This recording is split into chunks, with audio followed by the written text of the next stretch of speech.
Well, moving on to the troubling issue of child prostitution.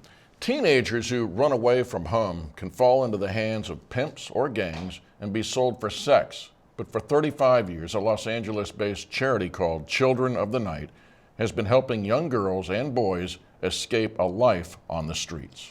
And make no mistake, we really are talking about children, as VOA Los Angeles correspondent Mike O'Sullivan told me when we talked.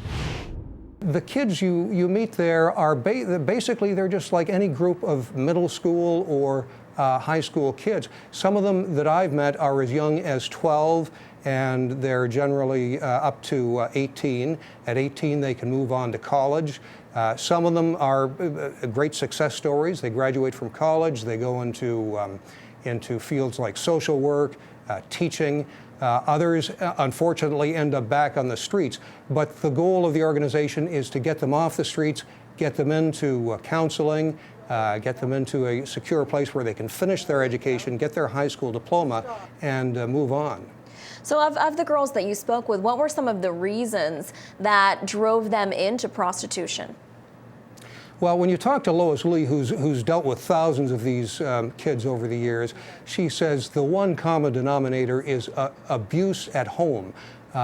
Sometimes from parents or other family members, sometimes from caregivers, often at a very early age.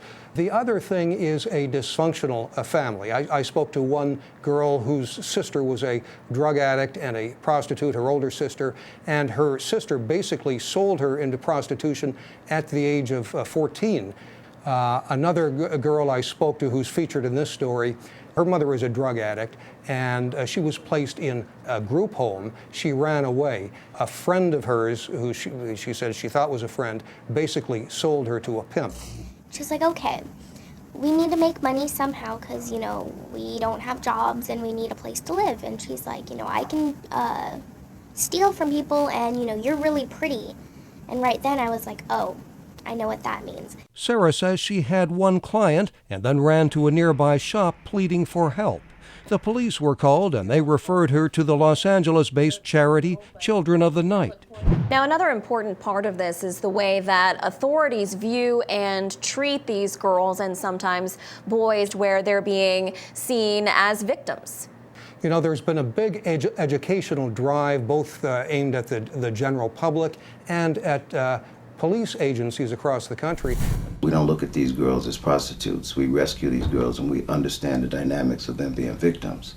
So, and that's one of the things that we're trying to provide training to through the rest of the state and, quite frankly, the rest of the country. The group's founder, Lois Lee, says things have changed since she started this work 35 years ago. Prostitution's been moved off the streets because of violence on the streets, because of guns, and so a lot of it's gone to internet advertising. Pimps mostly recruit customers for these girls through online websites, but Backpage.com, which is frequently criticized because it runs ads for adult entertainment services, says it wants to help and has formed an unlikely alliance with a charity. In this country, you cannot legally advertise for prostitution or engage in prostitution, but there were a lot of code words, and it went on.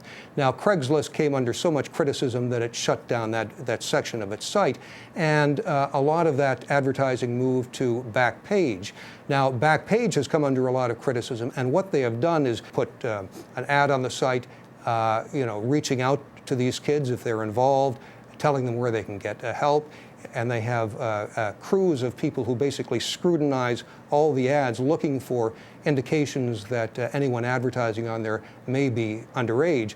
And if they find anyone, they shut down the ad and they turn the contact information over to the National Center for Exploited and Missing Children. And Mike, as a father of a teenager yourself, why did you want to do this story? What do you hope people take away from it? You know, they remind me of friends of my son or friends of my niece. So, you know, you talk to these kids and it's like visiting a high school, and it's a little jarring when you think back to what they've gone through. But really, they're just regular kids who get involved in a very bad situation, and when they're pulled out of that, they can get back to just being teenagers again. All right, again, that was VOA Los Angeles Bureau Chief Mike O'Sullivan. Now, here in the U.S., the statistics can be quite sobering, showing that 1 in 7 runaways reported to the Center for Missing Children in 2013, that was last year, were likely to become victims of sex trafficking. Sobering. Yeah.